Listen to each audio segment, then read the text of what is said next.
नमस्ते प्रणाम। हम अपने सबके छोट भाई सुकुल संवरिया आप लोग कैसन बानी। उम्मीद करता नहीं कि बहुत बढ़िया हो के।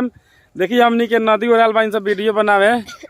नदी के नज़ारा बा, छठ के गाना बा। वो लोग जाई सुकुल संवरिया पर गाना सुनी और ढेर सारा दुलार प्यार दी। बाबा का देख ली कितना मेकअप करा तनी। आई कैमरा मैन से मिलाओ तनी जो कैमरा करते हैं। देखिए कैमरा मैन हाई कीजिए। देखिए यही से वीडियो बनाते हैं भैया, यही छोट मोट कैमरा है। और वीडियो देखे के चाहता तो जाई सुकुल संवरिया ऑफिशियल पर गाना एक छूट चुकल बा। बबुआ के भाखल भखौती छठे कर में राजा जी, दुआरा पकोसी असो भर में ये सैया जी। बबुआ के भाखल भखौती छठे कर में ये राजा जी। तो यही बाबा मजनू से भेंट कराओ तनी, बतियाई लोग कुछ बाबा मजनू से। देखिए कैसे मोछ दाढ़ी बनैले बानी कड़ा कड़ा। बोली बाबा जितना छोटा बड़ा भाई बानी लोगन सब कोई के चरणों में प्रणाम कर रहल बानी। बहुत खुशी के बात बा।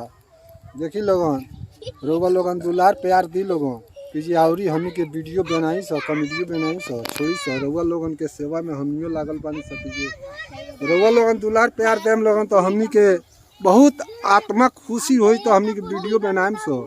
आ सुकुल संवरिया के चैनल पर हमनी के छोड़म स।